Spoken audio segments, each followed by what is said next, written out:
everyone. I'm interviewing Cristina Anderson. She's a CrossFit Level 4 trainer out of Medfield, Massachusetts, coaching at CrossFit Medfield. And really, I found you, Cristina, via Instagram when CrossFit Training and CrossFit.com posted about you recently completing your CrossFit Level 4 and earning that designation. Congratulations. Thank you. Thank you. I appreciate it. Yeah, so that was fairly recent, right? I mean, well, I think there's always like a waiting period after you do the test. So when did you take your, when did you do that? When was your level 4? Yeah, I took it at the end of March. So it's been about 2 months now, since my test. Yeah. Awesome. And what was that feeling like when you got that? Would you get an email that said you passed? Or?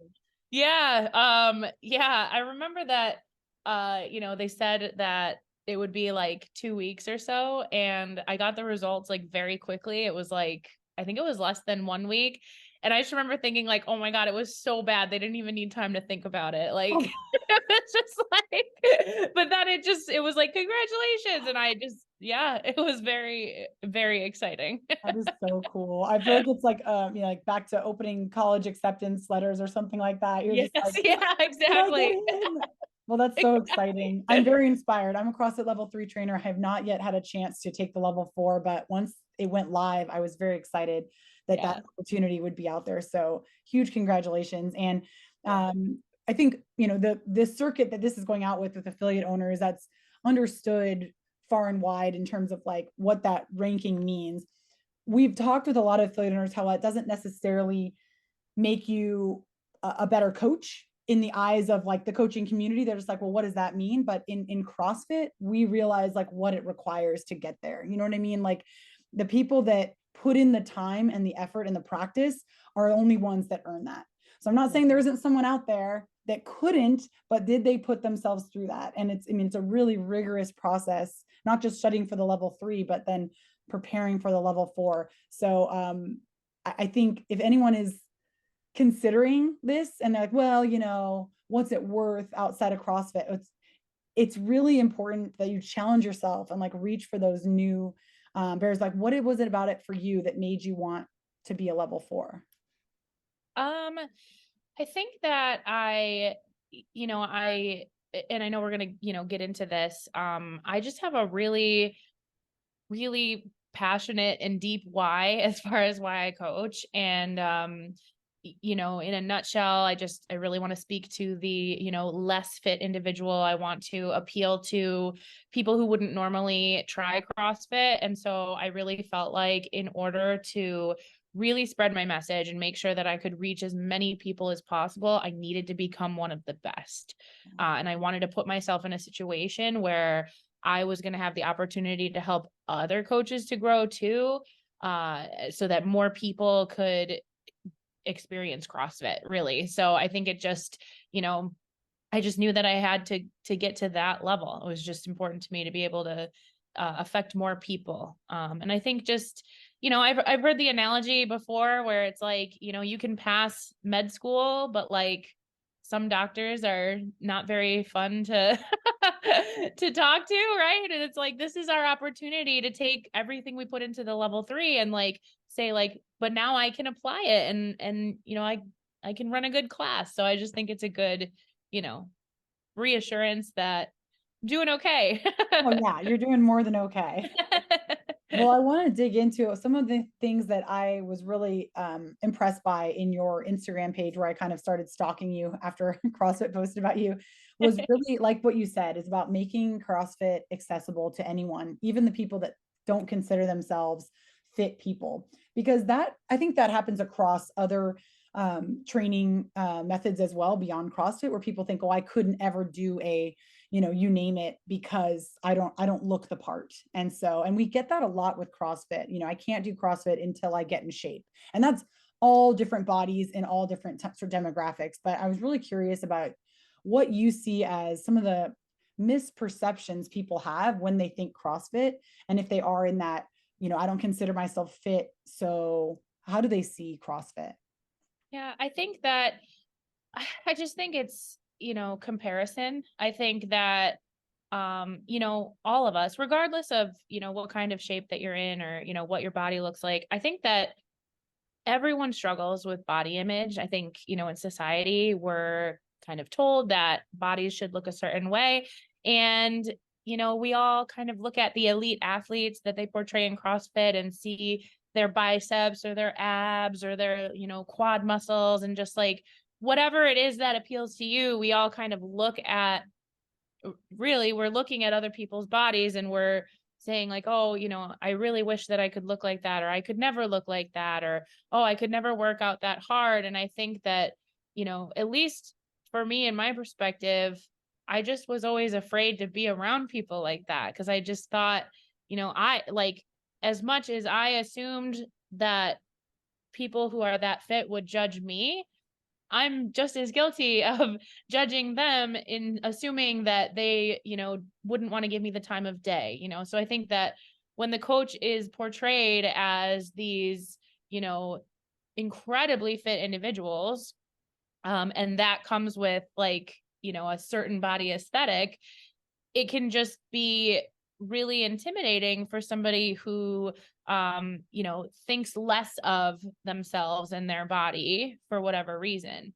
And I think that what I've learned through CrossFit is that you can actually be very fit and not necessarily look like that. So I think that, it's kind of this mindset shift of like, it's not necessarily about aesthetics. It can be if you want it to be, but it's about becoming fit. And that's what we want to do for people is get them fitter, and help them to avoid chronic disease and live longer, healthier lives. And so when you look at it like that, the body image part comes out of the equation. But I really think that that's the barrier that people struggle with.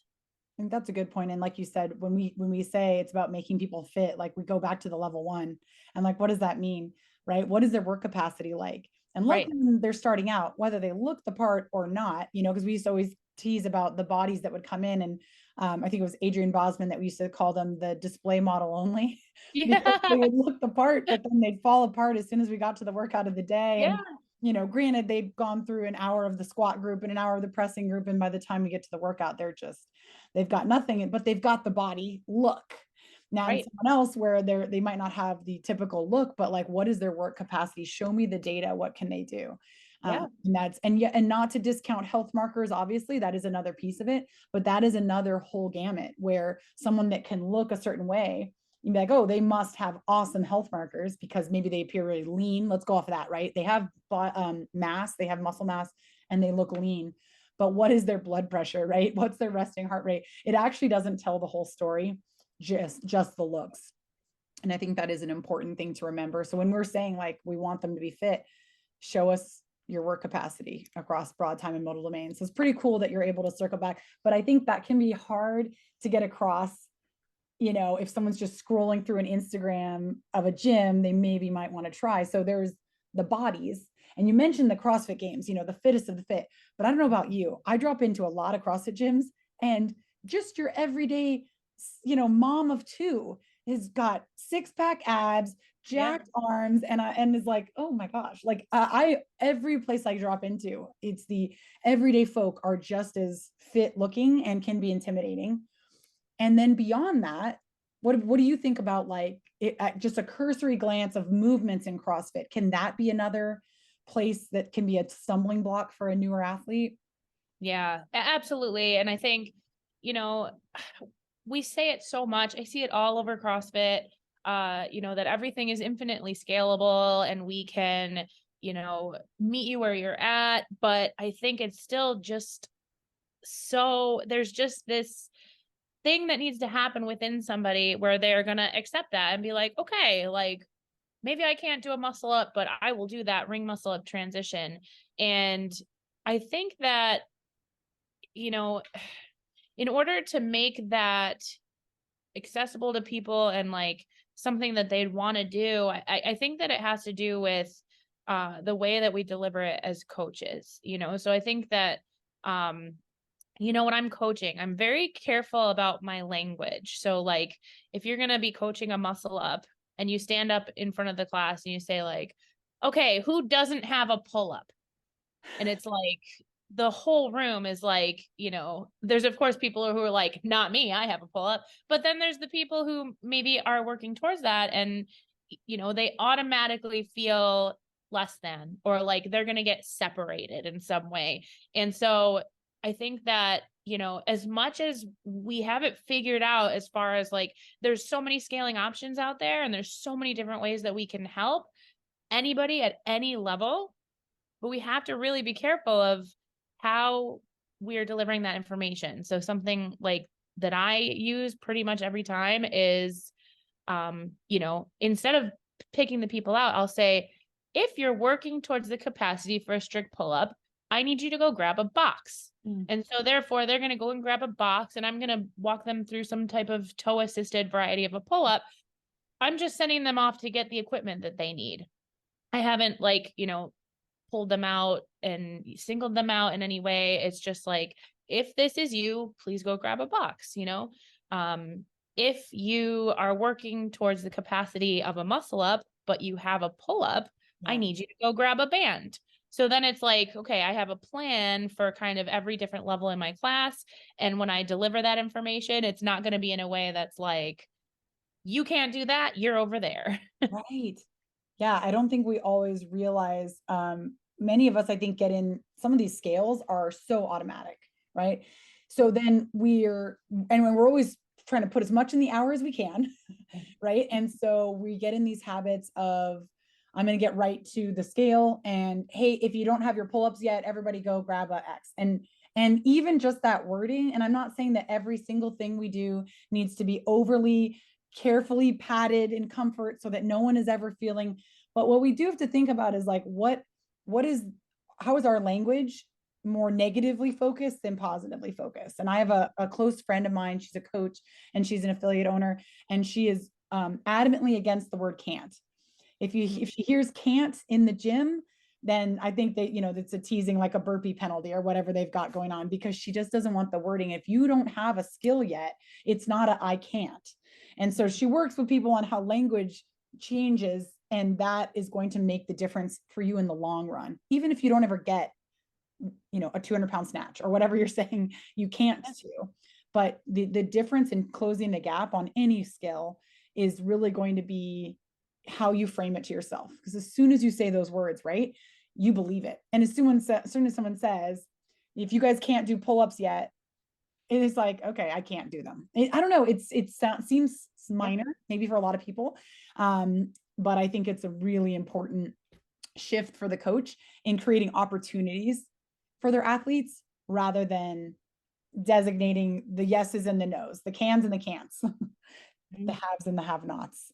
Yeah, Something absolutely. that really drew me into different posts in your Instagram page was one I scrolled to that said 4 steps to finding an affiliate that will feel safe.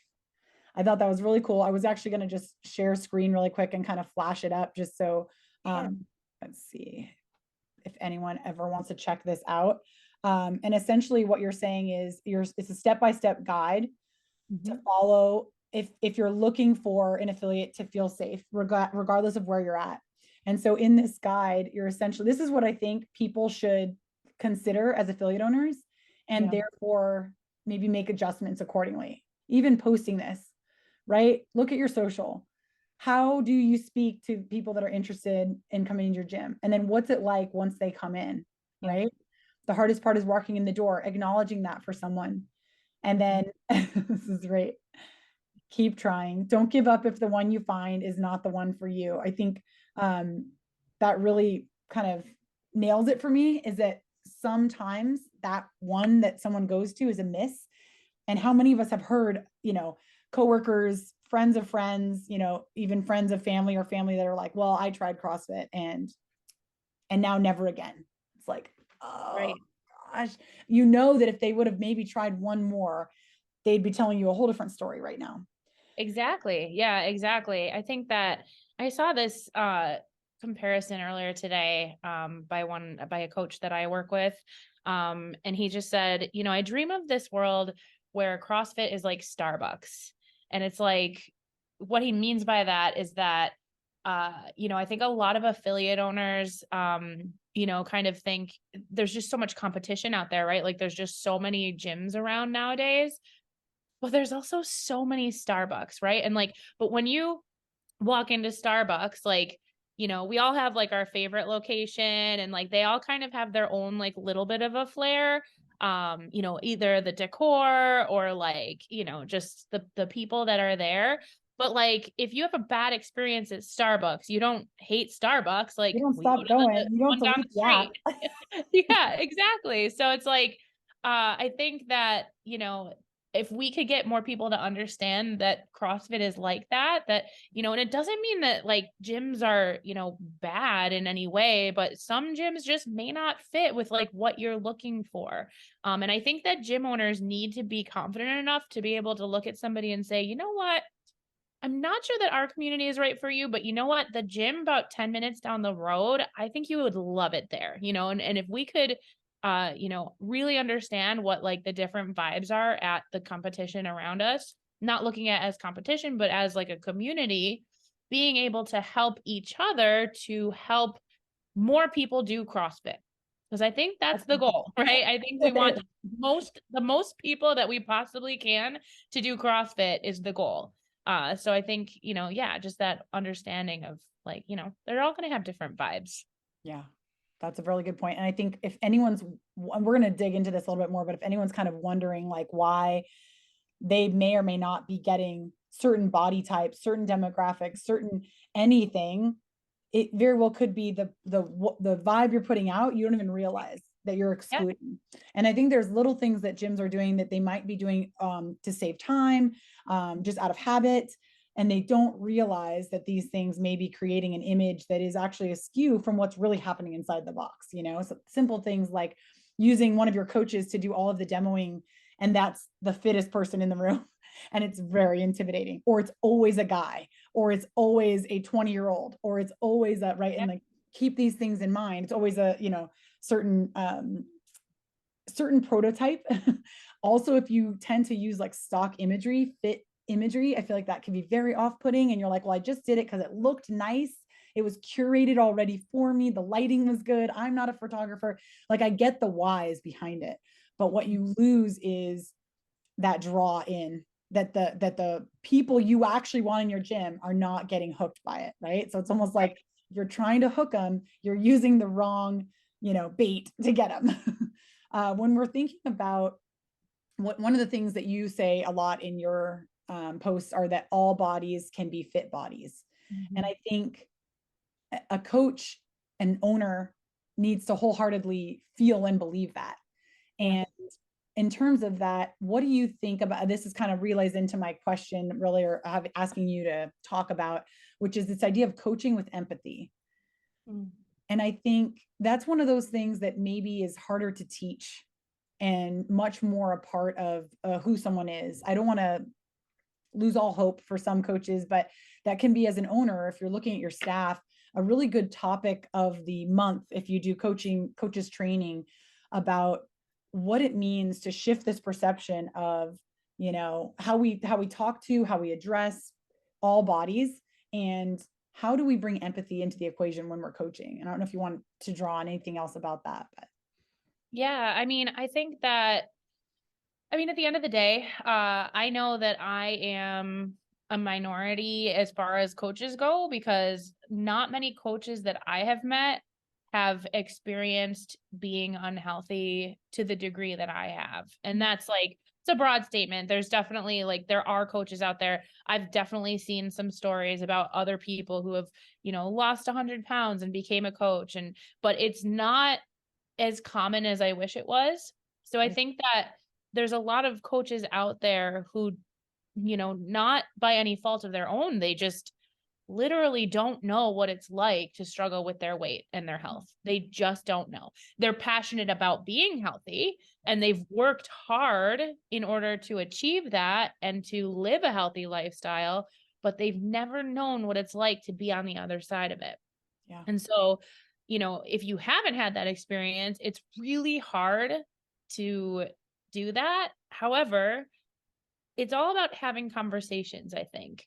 And the fact of the matter is, if you if we talk about like the sickness, wellness, fitness continuum, we've already kind of touched on it a little bit, but there's so many health markers on that that can determine where you're at, right? And so I think that if you as a coach have this mentality that everyone should be at fit, and if they're not, then there's something wrong with them. I think that that's kind of like a red flag mentality, because everybody who comes to you is going to be looking to get more fit, you know? And I don't mean that they're looking to lose weight, and I don't mean that they're looking to change their body. I mean, they're just looking to get more fit. Maybe they just want to like walk up the stairs. Maybe they just want to pick up their grandkids. Maybe they just want to be able to get up off the couch and go for a walk instead of feeling stuck there, like we're all at different levels. And your job as the coach is just to kind of move the needle Yes. away from sickness towards wellness, towards fitness, right? But if we have this mentality that like you can arrive and be done, then then what are we doing? I think that it's just it's really easy to, I've seen coaches do this where, um, there's a person, a specific example that comes to mind is that Nike had, I think it was Nike, or maybe it was Gatorade. There was some kind of ad for Gatorade, like a healthier version. And we all know that that's maybe not necessarily true, but on the ad, they had a woman in a larger body performing yoga. And there were people commenting, and some people that I know to be coaches, saying like, nope, she's unhealthy. Her body fat is very clearly above 40%. And it was just like blanket sweep.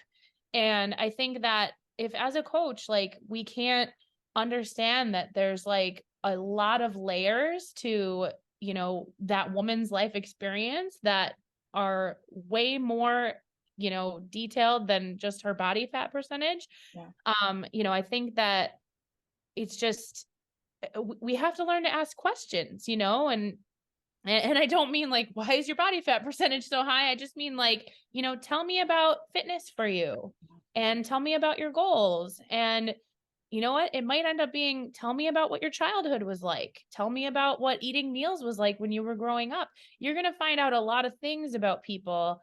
And there's a lot of reasons that people hold on to excess weight or struggle with their weight other than just being lazy. And I think that that's kind of a mentality that people have, for whatever reason. But it's not always the case. There's a lot of emotional and, just really deep meaning to when people have that kind of a struggle. And so, I think the best coaches try to help you to work through that in order to then move the needle Yeah. towards being on the fitness side. It feels like there's a judgment, so Yeah. much more judgment. If we were just talking about the health, sickness, wellness, fitness continuum, where we define health essentially, Mhm. uh, it, there's so much more judgment on the side of body fat percentage, like that sole marker, or even body weight, whatever you want to categorize it as, right? Yep.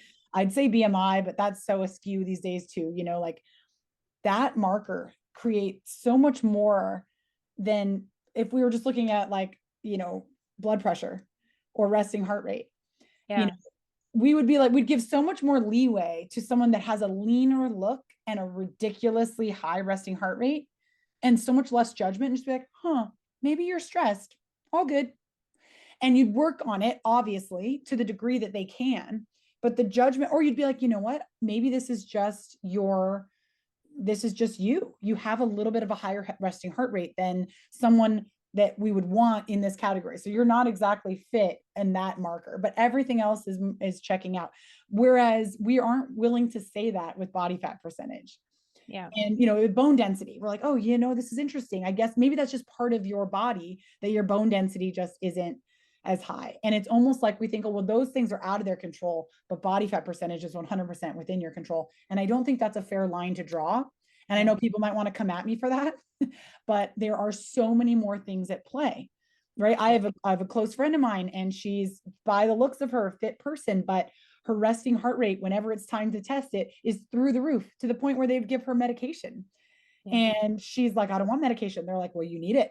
And it's like, but you don't understand what it means to me because of all this stuff in my past. If I get hooked up to something to test me, I cannot do anything but a very high resting heart rate or blood pressure or whatever it is. And so as a society, I think, and as in the fitness industry, we have this judgment towards size, weight, and body fat percentage. Mm-hmm. And it's almost like that's where we need to start. And I Yeah. agree, empathy really comes with having the experience of it. But if you don't personally have experience with it, how can you have empathy, do you think? Like, how can we remove some of those judgments and just be present with the person? I think, like you said, ask questions is a good. Yeah. Yeah. Like get to know them as a person. I think I think back to I've had many, many coaches throughout my life. Even like before deciding to become a coach, I've had worked with many different coaches, and there were definitely two different kinds. There were the kinds of coaches who, saw my struggles as an excuse. And it was always like either laziness or an excuse, or I just have to want it bad enough. Just all kinds of like, those kind of like toxic diet culture kind of like, brush your teeth after you eat and then you won't want to eat anything else. Like Mom instead. that's not, yeah, that's not life. Um, it's not good. It never made me feel good. It actually shamed me into feeling worse, which would then spin into me probably ending up buying a pint of Ben and Jerry's ice cream anyway. So that, at least for me, I can speak for myself, that kind of mentality from a coach, did not help. Just being told like you just have to do it, or what's wrong with you, or whatever it is. And then there's the type of coach who truly does want to get to know you as a person and asks you why those things are a struggle. When I work with clients, I got a nutrition certification specifically because I knew that, I could offer a different perspective on nutrition coaching. And I actually don't work with clients who want to count macros or calories or anything like that, on purpose. I think that other coaches are great at that, but I work with people who need to start at like the very beginning. Yeah. So, as an example, like I had a client once tell me that, uh, you know, for them, it was, I need my coffee. I said, okay, that's fine. And, explain to me that like coffee needs to have cream and sugar. And again, I'm like, okay, that's fine. So if we're going to have coffee with cream and sugar, what else are we having for breakfast? Kind of getting down to like the nitty gritty, because it all said and done, if you're looking at me and you have a goal to lose hundreds of pounds, I'm not concerned about the cream and sugar in your coffee at that point. I'm concerned about the big picture, right? We'll come to find out after asking a bunch of questions, we're actually talking about a Dunkin' Donuts caramel frappe swirl, one of those coffees. Okay, that again, that's fine. This is it's a guilty pleasure. They're delicious. And then digging deeper, it's like, well, I have that 4 times a day. Okay, that's where we're going to start, right? And that's where we're going to start. And at that point, I honestly don't care what else is being eaten the rest of the day. We're going to cut that down to 1. And that's going to be step 1. You can have 1 Dunkin' Donuts caramel frappe latte, whatever, 1 every single day for the next week. Yeah. And then we'll check back in. Okay. And it's like that kind of empathy and understanding of like, listen, those things are delicious. Like we just have to admit it. They are delicious. One of the things that I typically don't try to choose often because I know how it's going to make me feel, but that's because I took the baby steps earlier in my life, right? So, for you, it's going to be, we're going to have just one of these a week and we're going to take it step by step. If you as a coach, I think this is another piece of it, and sorry if I'm like jumping around, but I think if you as a coach are more concerned about taking on a client, whether it's nutrition or CrossFit or whatever, if you're concerned about taking them on and then being able to parade their results as a symbol of your work as a coach, I think that's the problem too. Yeah. Because we're not here in the business of trying to create a before and after picture. I truly don't believe that that's how we can measure success as coaches. I think that it's a good clickbait thing on Instagram to show Yeah. people who have really good before and after transformations. But like the real money and the real like good feelings, I think, come from making somebody feel safe, walking them along that journey, and then they're going to tell all their friends like, "Hey, I have this coach that's awesome, and like they don't judge me when I drink my vanilla caramel swirl frappuccino whatever at Dunkin' Donuts," you know? So it's like I think that um if a coach is struggling with empathy, I think they need to look in the mirror and really think about like why do they coach? Why are they doing what they're doing? Are they driven by their own effectiveness and like what they can say about themselves, or are they truly driven by making a difference in people's lives? I think that that's like a really big determining Yeah. factor. No, you're exactly right. And that maybe that's the conversation to have with your staff if you're an owner and you're trying to sort of weave this in and not quite sure how it'll go over. I think that's a really good place to ask that question and let everyone have a little bit of time, you know, everyone do some journaling on your own, really get to the core of why you're here and does it line up with our core values as an affiliate. I like to segue this a little bit into more of the coaching side of things. And this is something that I know I can personally relate to. I think a lot of coaches out there can. This idea, and I get this question a lot when I'm teaching seminars. It's coaching movements that you don't yet have yourself.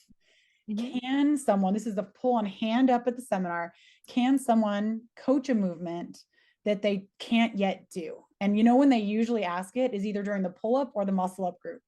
Yep. I find very interesting, and I can kind of tell you my perspective on it later, but I would love to hear your take on this idea of coaching a movement you don't yet have. Can it be done is always the question.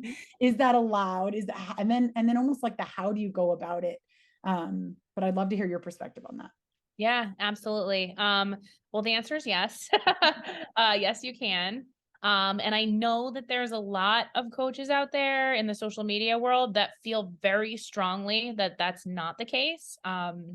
So, you know, and to each their own. But what I will say is that there was a movement in my level 4 evaluation that I could not perform. And I found a way around it. And clearly it was not a problem. So I think that for me, that was a really good, just solidifying factor of like, wow, I really can coach these movements, even though I need to find a way around. So I think that, you know, if you are looking for a demo, there's a couple different ways that you can go about it. You can always use a video. You know, CrossFit has all those wonderful movement demo videos of, you know, James Hobart or, you know, Julie Fouché who like move perfectly and, Exactly. um, you know, you can pull them right up and they're great too because they're like short and it's like just the movement and they, you know, they always have him perform like 2 or 3 reps. That could absolutely be something that could be done. But also I do think that it is indeed appropriate to use a member. However, you need to have a conversation with that member before class. So, you know, whatever movement it is, if there's going to be like a certain focus of the movement, you have to make sure that that member is able to clearly demonstrate that mechanic that you're trying to, you know, portray to the class. Otherwise you're going to run into a problem. So Yeah. it's really just, you know, a matter of like, okay, finding the demo that is going to be appropriate. But also there are so many points of progressions that I can demo. So there's like pieces of things that I can demonstrate. And I like to have fun with it. So sometimes I'll, you know, I could do a negative in like a handstand push up, but then I, you know, I can't push myself back up and I say, okay, guys, and now you're just going to use your imagination of what it would look like if I could Reverse. get up. And it, you know, and it always gets a laugh. And it's like, you know, is that do I then, you know, find the person or the video that's going to give the demonstration? Yes, of course. But like, I'm also showing the members that I'm working with that like, I'm also still working on these skills too, right alongside them. You know, and I haven't arrived yet. And, you know, I don't know if this is going to be news to anybody, but like, there's never a point where you do arrive in CrossFit. That's part of what we love so much about it. There's Spoiler always alert, you never reach the top. You're yeah, never, there's even always the people they're at always the going to top throw at you. Yeah. are trying to get up more. Yeah. Yeah. They're always going to change it up. Crossovers, like it's just like the complex with the toes to rings, muscle up, like I've never seen that before. So, and that CrossFitters all around the country right now are trying that complex, Hopefully without a backpack on. yeah, yes, exactly. So like there's always going to be a movement. Like you're never going to reach the point where you've arrived. So we're all on the journey together. It's just, we're all at different points. So I yeah, completely agree. I think one of the big arguments that against this, because I'm with you. I think everyone can teach anything as long as they, like you said, they use their resources, whatever that may be. They're very descriptive. They are good at showing the pieces. They use videos. They use an athlete in class or even an assistant coach, whatever they do, using those resources. But one of the arguments I'll hear against it is that like you lose out on credibility if you can't do it yourself. And I don't find that to be true. I find what you just described to be exactly proving your credibility because you're showing the process. You're showing where you're at in the process. And I guarantee there are movements that you're showing. So like, here's where I always make the analogy because typically these can they or can they not do it are body weight movements, right? Yeah. Your gymnastics movements, or even something like a double under or a triple under or a double, triple cross, whatever, right? These things that someone can't show. And yet you don't say that, oh, yeah, well, yeah, but Katie, you can't demonstrate a 200-pound snatch. So how are you ever going to get me a 200-pound snatch? It's like, right. Well, I can, that's not fair. Like, look, I don't know if I should trust you because how can you really do it if you can't demonstrate that? No one's making that argument because if you can demonstrate it with a PVC, all's the same. And I'm like, do you guys not see that there's a double standard there? That the PVC is the scaled, the modifying, the path, the progression. And so is the low rings or the on the box or whatever it may be, or the negative on the handstand. And so that is such a double standard to say that in this realm, it's okay to show it scaled in progress. But over here, you either got it or you don't. And personally, I experienced it in my early journey in CrossFit, not yet having certain skills, then experienced it again, injured, or again, pregnant, or again, coming back from pregnancy. And so it's like any one of these could be the reason why a coach doesn't have a skill. And I even still shouldn't use that word. I don't have a GHD sit up, right? So does that mean it's irresponsible for me to teach a GHD sit up just because where I'm healing, I shouldn't be demonstrating it? Like, that's ridiculous. I can explain it. I can make sure you're safe. I can scale you down to wherever you need to be. Like, I think we need to check ourselves with what is it that we're saying that if it is the credibility thing, right? You're either not good enough at using your resources or you're really just fixed on this idea of a perfection that doesn't exist. And I am more drawn to the coach that's in progress than the coach that's perfect, because I'm very much of that mindset of judging myself that I'm not that, right? Yeah. I'm much like yourself. I'm all about relating to my clients of where I'm at in the journey. And I think that makes a huge difference for them. How would you say are CrossFit affiliates leaving some people out of the conversation? How is that happening? I think that, you brought up that post that I made. I think that, a couple of the points made in there, like just taking a look at your social media, like what pictures of what athletes are you putting out there? Does everybody look the same? Is everybody like this cookie cutter, like textbook CrossFit athlete? And like, also like, what kind of like activities and fundraisers are you participating in? I think that a lot of gyms like are constantly doing competitions or constantly like talking about competitions or very focused on competition. And I think that's like one of the pieces of it, but there's a lot of different reasons that people join a CrossFit gym. And, I think competing is one of them. Even just doing like comps for fun. Like I love the comps that are out there for like, people over the age of 50 competitions, or, Or scaled for athlete or swimmers, yeah. intermediate, yeah. Just like all, or like for moms, or, whatever. Like there's all kinds of fun competitions like that. Some people just come to CrossFit for the social aspect. So like they need to be, having social functions, like maybe a CrossFit hike or something, going out to do that, getting together as a community, CrossFit bike ride, whatever that may be. And then there's people who just, I don't know, like fancy equipment or shiny new things or whatever, whatever. Like there's all kinds of just different reasons why people are drawn to CrossFit. And so, I think you have to like appeal to all of those, different reasons that people come in. So if you're kind of only focused on one aspect of building the community, I think you'd be losing out on somebody else who might be interested. Um, and so, yeah, I just like being a little bit, more diverse with the things that you choose, and fundraisers too, right? Like I think, some gyms, not that there's anything wrong with this, but like think about the different fundraisers that you participate in. Like, is it always, if you're like in the army or something, is it always army fundraisers? Or Right. are you doing just like a wide array of stuff? Like maybe one time it's like for, veteran, suicide awareness, I know is a big one in the CrossFit space, which is an amazing cause. And then maybe another time we do breast cancer awareness, just like all kinds of different fundraisers that maybe speak to not just yourself as the gym owner, like in your life experience, but like maybe somebody in your community, firefighters, first responders. Like there's people in your gym that are from all kinds of different branches of the world, and we can do things to show support for other people's causes too, and not just our own. Yeah, I think that's huge. I think that was kind of tails right into my last question, which is really what can an affiliate owner do today to start making these positive changes? And it sounds like one thing might be social media.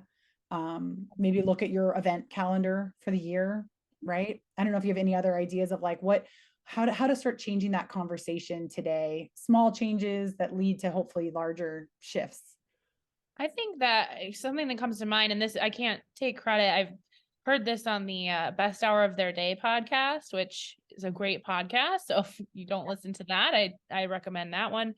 But I remember them saying that you should be taking your like not favorite members, but like your top members out to coffee, and like we're talking about like the members who are there every day, who have been there for years, like your core member. Like every gym has that like core member group The that's ones that just you wish like, there were more of them. yes, exactly. Like the one that's like everybody's mom when everybody comes in, like she's like welcomes everybody, you need to be asking these people like poll them, ask them questions. What do they like about the gym? What do they not like? What do they hear around town?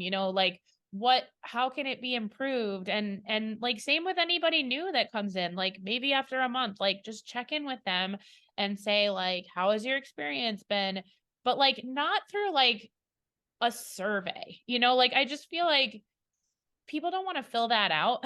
Like every survey I get, I'm like, I'm not doing it wholeheartedly, but like if a gym owner talked to me individually and was like, hey, you've been here for a month, I would love to just like sit down and chat for like 15 minutes about what your experience has been like, and then like come prepared with questions that'll like, make them feel comfortable, and see if you can get them to just open up and be honest. And that also requires you to be receptive to feedback though too, so if you're an affiliate owner and like and people give you feedback and you're automatically defensive and like, no, like this is why we do, it just, then the people aren't gonna want to have conversations with you. So I think it's just, I think that's like just a good rule of thumb, like just to be approachable, have conversations with people, get to know people. This is like a people business. Like we're, as much as we're fitness experts, we're working with people. And I think that when people are doing CrossFit or any fitness for that matter, they're in like a very vulnerable place. So if you're not, if you're not there in like a good headspace, like ready to just be there and like listen and, support them, I think that that's a recipe for, people just not really wanting to stay connected either. So, just connect with people. Yeah. That's what you got in this business for, hopefully, right? Yes. Yeah, Yeah. exactly. Exactly. And I do think that's important to remember. Like, if any part of this was off-putting to someone, or if in general feedback from members or even coaches, from their staff is off-putting, and they might not realize it, but they go on the defensive, that would be worth investigating why that is, because you wouldn't get defensive if someone told you to push your knees out on a squat, hopefully. um, Right. and so that's just getting feedback. It's the same thing coaching is. So if everything is exactly the way you want in your business, you're excelling, you're doing everything great, then in that regard, I would think maybe you're just trying to hold it. But even holding something like that requires feedback. Maintaining it is going to still require feedback. So be open to that. No one is telling you these things because they're telling you at your core are bad. They're just giving their personal sort of reflection of what they see or what they experience when they're around you or around the gym. And sometimes culture becomes a certain way,